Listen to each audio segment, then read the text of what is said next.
Assalamualaikum warahmatullahi wabarakatuh. Apa kabar anak-anak? Semoga selalu sehat dan tetap semangat meskipun belajar dari rumah. Bertemu lagi dengan pelajaran bahasa Indonesia bersama Ibu Dian Hekasari. Pelajaran hari ini kita akan membahas materi mengenai membaca puisi. Bagaimana cara membaca puisi yang baik dan benar? Silahkan anak-anak simak materi berikut. Hal-hal yang harus diperhatikan saat membaca puisi: artikulasi, intonasi, ekspresi, dan vokal. Artikulasi lebih dikenal dengan pelafalan. Pelafal berarti ucapan seseorang pada huruf atau kata.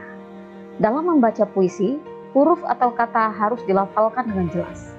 Contoh, kata jalang dalam puisi Hairil Anwar tidak tertukar dengan kata jelang.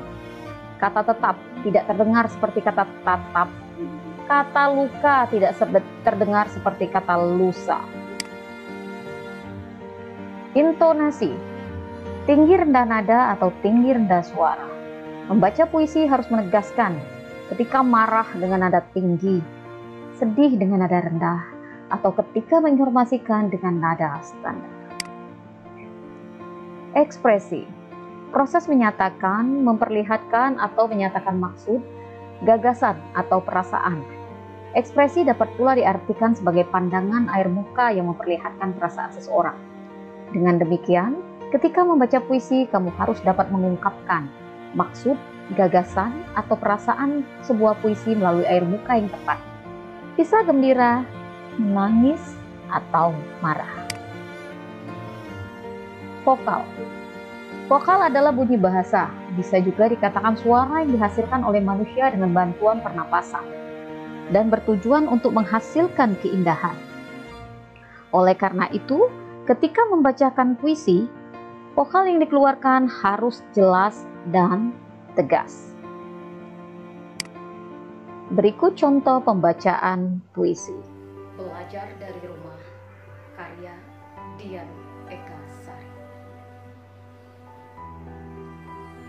Tak ada yang menyangka belajar dari rumah kami lakukan. Tak ada yang mengira bermain dengan teman suatu hal yang sulit dijalani. Tak ada yang terpikir berjumpa guru di kelas saat ini seolah mimpi. Semua tiba-tiba. Ketika Jepang liburkan sekolah, kami bertanya, "Bu, kapan kita liburnya?" Guruku tersenyum menjawab,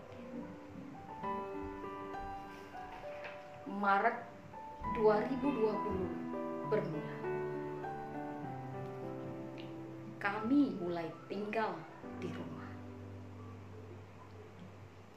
Awalnya kami gembira, disambut dengan sukacita istilah belajar di rumah. Terbayang bisa libur kemana kita suka, terbebas semua tugas sekolah. Bangun siang pun tak ada yang marah. Nyatanya, semua itu ilusi. Berkumpul dengan teman tak ada lagi. Mendengarkan ceramah guru hanya lewat notifikasi. Bahkan lebaran pun tanpa silaturahmi kanan dan kiri. Belajar dari rumah kami lakoni. Berharap semua musibah ini segera pergi, agar bisa berjumpa seperti biasa di sekolah. Bukan hanya berjumpa lewat dunia maya. Baiklah anak-anak, sudah disimak tadi video pembacaan puisinya. Apakah kalian bisa membaca seperti itu? Ibu yakin kalian pasti bisa bahkan jauh lebih baik dari itu. Baik anak-anak, sebelum kita mengakhiri pembelajaran pada hari ini, silakan anak-anak membacakan puisi yang telah ditulis, kemudian rekam dan dikirimkan ke gurunya. Demikianlah pembelajaran pada hari ini. Ibu akhiri dengan ucapan billahi taufiq walhidayah. Wassalamualaikum